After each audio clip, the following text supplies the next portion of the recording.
Hello everyone, this is Shweta and you are watching Shweta का अड्डा। तो हमने स्टार्ट किया था क्लास 8 साइंस का fourth chapter which is materials, metals and non metals. इससे पिछली वीडियो में हमने बात करी थी मेटल्स और नॉन मेटल्स की फिजिकल प्रॉपर्टीज के बारे में, और आज हम डिस्कस करेंगे मेटल्स की केमिकल प्रॉपर्टीज के बारे में। ठीक है, तो चलिए स्टार्ट करते हैं। सबसे पहला पॉइंट हमारे पास है रिएक्शन विद ऑक्सीजन। जब मेटल्स ऑक्सीजन के साथ रिएक्ट करेंगे तो क्या होगा? देखो, एक बहुत ही कॉमन एग्जांपल है और वो क्या है? रस्टिंग ऑफ आयरन, लोहे को जंग लगना। तो लोहे को जंग कैसे लगती है? जब हम किसी आयरन के आर्टिकल को कुछ टाइम के लिए खुले में रख देते हैं और थोड़े टाइम के बाद क्या होता है, उसके ऊपर ब्राउनिश सब्सटेंस की एक कोटिंग जमा हो जाती है, जिसे हम क्या कहते हैं? रस्ट या फिर आयरन ऑक्साइड। ये रस्ट कैसे बने? जब वो आयरन का आर्टिकल ऑक्सीजन और वाटर के साथ रिएक्ट करेगा तो हमारे पास क्या बनेगा? आयरन ऑक्साइड यानी रस्ट। ठीक है। सेकेंड एग्जांपल इज, जब हम मैग्नीशियम रिबन को एयर की प्रेजेंस में बर्न करते हैं तो हमारे पास क्या बनता है? ऐश, राख, जिसे हम क्या कहते हैं? Magnesium oxide. Okay.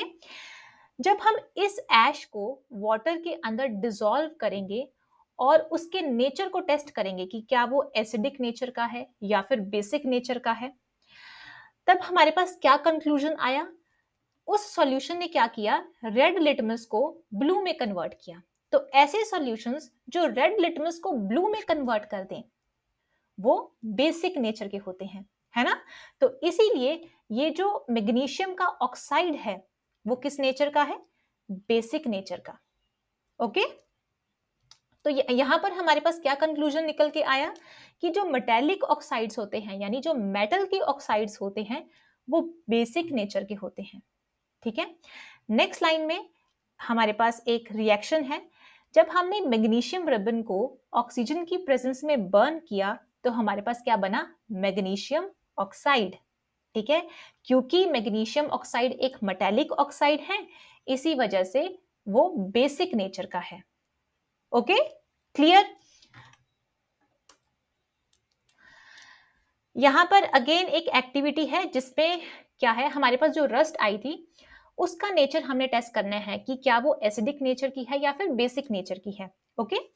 Collect a spoonful of rust and dissolve it in a very little amount of water.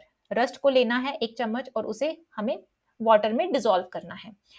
Shake the suspension well, और जो हमारे पास सस्पेंशन आया है उसको हमने अच्छे से शेक करना है। नाउ उस सॉल्यूशन को हमने टेस्ट करना है with the help of red litmus and blue litmus papers. Okay, देखो अभी हमने बात करी कि जो रस्ट है वो एक्चुअल में क्या है? आयरन ऑक्साइड यानी मेटालिक ऑक्साइड है, एक मेटल का ऑक्साइड है। और हमने अभी एक और बात भी डिस्कस की कि जो मेटालिक ऑक्साइड्स होते हैं उनका नेचर क्या होता है? बेसिक।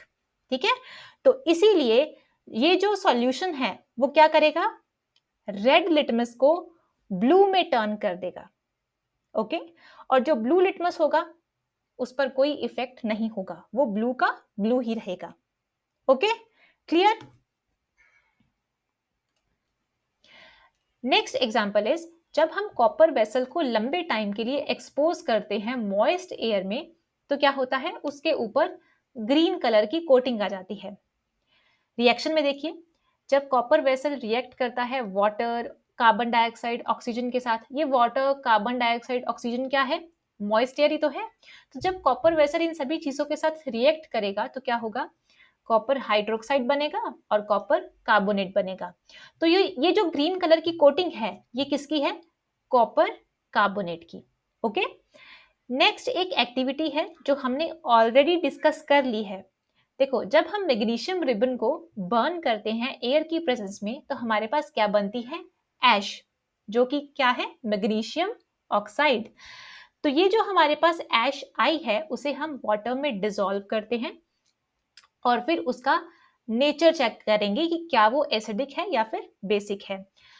तो एक कंक्लूजन हमने ऑलरेडी पढ़ा है और वो क्या है कि जो मेटेलिक ऑक्साइड्स होते हैं उनका नेचर क्या होता है? बेसिक होता है। मैग्नीशियम ऑक्साइड क्या है? एक मेटेलिक ऑक्साइड है, इसीलिए वो भी क्या है? बेसिक नेचर की होती है। ओके तो वो क्या करेगी, रेड लिटमस को ब्लू में टर्न कर देगी, क्योंकि magnesium oxide is a metallic oxide, therefore it is basic in nature. Okay clear.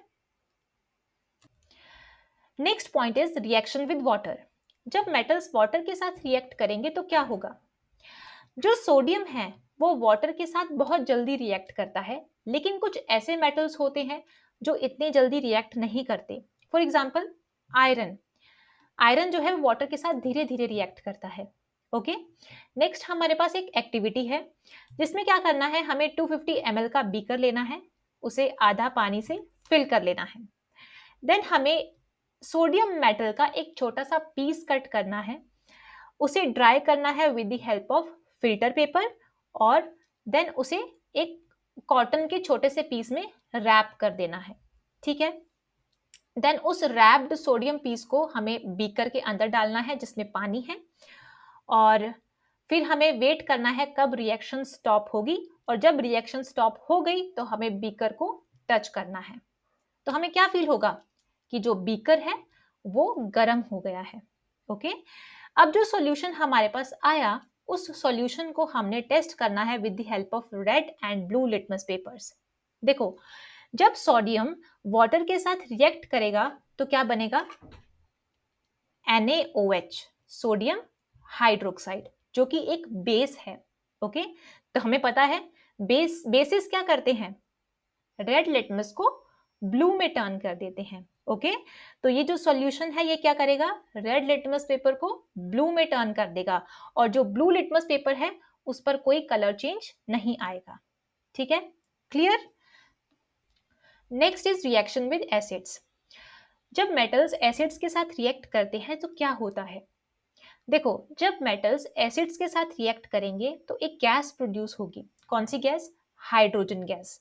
और ये हाइड्रोजन गैस जब बर्न करती है तो एक साउंड प्रोड्यूस होती है। कैसी sound, pop sound. Okay for example एक मेटल है मैग्नीशियम, जब वो हाइड्रोक्लोरिक एसिड के साथ रिएक्ट करता है तो क्या बनता है, मैग्नीशियम क्लोराइड MgCl2 और हाइड्रोजन गैस। ओके तो इस तरह से ये रिएक्शन हम बैलेंस कर सकते हैं। ठीक है तो जब भी मेटल्स एसिड्स के साथ रिएक्ट करते हैं तो क्या होता है, हाइड्रोजन गैस का एवोल्यूशन होता है। Next point is reaction with basis. तो जब मेटल्स बेसिस के साथ रिएक्ट करेंगे तब भी क्या होगा, हाइड्रोजन गैस प्रोड्यूस होगी, और ये हाइड्रोजन गैस जब बर्न करती है तो पॉप साउंड प्रोड्यूस होती है। ठीक है clear. Next is displacement reactions. Displacement reaction के अंदर क्या होता है, एक highly reactive metal less reactive metal को डिस्प्लेस कर देता है, यानी उसकी पोजीशन से हटा देता है। ओके फर्स्ट एग्जांपल में देखिए, कॉपर सल्फेट जब जिंक के साथ रिएक्ट करता है तो क्या बनता है, जिंक जो है वो हाईली रिएक्टिव है कॉपर से, इसलिए जिंक क्या करेगा, कॉपर को उसकी जगह से हटा देगा और खुद उसकी जगह ले लेगा, इसलिए हमारे पास क्या बनता है, जिंक सल्फेट। ठीक है और कॉपर अपने कंपाउंड से अलग हो जाता है इस तरह से। Okay next reaction is copper sulphate जब रिएक्ट करता है आयरन के साथ, तो यहां पर देखिए जो आयरन है वो हाईली रिएक्टिव है कॉपर से, तो यहां पर आयरन भी क्या करेगा, कॉपर को उसकी जगह से हटा देगा, तो हमारे पास क्या बनेगा, आयरन सल्फेट और कॉपर। क्लियर। थर्ड रिएक्शन में क्या है, जिंक सल्फेट जब रिएक्ट करेगा कॉपर के साथ तो कोई रिएक्शन नहीं होगी। क्यों नहीं होगी, क्योंकि जो कॉपर है वो लेस रिएक्टिव है जिंक से, इसलिए कॉपर जिंक को उसकी पोजीशन से हटा नहीं पाएगा। ठीक है ऐसा ही कुछ केस नेक्स्ट एग्जांपल में भी है, आयरन सल्फेट जब रिएक्ट करता है कॉपर के साथ तो सिमिलरली जो कॉपर है वो लेस रिएक्टिव है आयरन से, तो इसलिए कॉपर आयरन को उसकी पोजीशन से नहीं हटा पाता। ठीक है इसी वजह से कोई रिएक्शन नहीं होती। और जो लास्ट एग्जांपल है उसमें क्या हो रहा है, उसमें भी नो रिएक्शन ही है। क्यों, जब जिंक सल्फेट रिएक्ट करेगा आयरन के साथ तो आयरन जो है वो लेस रिएक्टिव है जिंक से, इसीलिए आयरन जिंक को उसकी पोजीशन से नहीं हिला पाएगा। ठीक है क्लियर। यहां पर देखिए जो रिएक्टिविटी ऑर्डर है वो कुछ इस तरह से है, जिंक जो है वो हाईली रिएक्टिव है, then iron and then copper. बस यही कुछ देखने को मिला है रिएक्शंस के अंदर, जिसमें क्या हुआ है, हाईली रिएक्टिव मेटल जो है वो लेस रिएक्टिव मेटल को क्या कर देता है, replace. Okay, displacement reaction took place in reaction 1 and 2। First और सेकंड रिएक्शन में डिस्प्लेसमेंट रिएक्शन हुई है, लेकिन थर्ड, फोर्थ और फिफ्थ रिएक्शन में डिस्प्लेसमेंट रिएक्शन नहीं हुई। उन रिएक्शंस के अंदर कोई चेंज नहीं आया। क्यों? क्योंकि वहां पर जो लेस रिएक्टिव मेटल है वो हाईली रिएक्टिव मेटल को रिप्लेस नहीं कर पाया है। Okay, in reaction 1 zinc replaces copper. First reaction के अंदर जिंक ने कॉपर को रिप्लेस किया। क्यों? क्योंकि जिंक जो है वो हाईली रिएक्टिव है। But in reaction third reaction में देखिए, जो कॉपर है उसने जिंक को रिप्लेस नहीं किया है। थर्ड रिएक्शन में जाइए, जो कॉपर है उसने जिंक को रिप्लेस नहीं किया है। क्यों? क्योंकि जो कॉपर है वो जिंक से लेस रिएक्टिव है। Okay, the rule here is that zinc is more reactive than copper and iron. A more reactive metal can replace a less reactive metal. Clear? But a less reactive metal जो है, it cannot replace a more reactive metal. All right. The same reason goes with reaction 4th and 5th.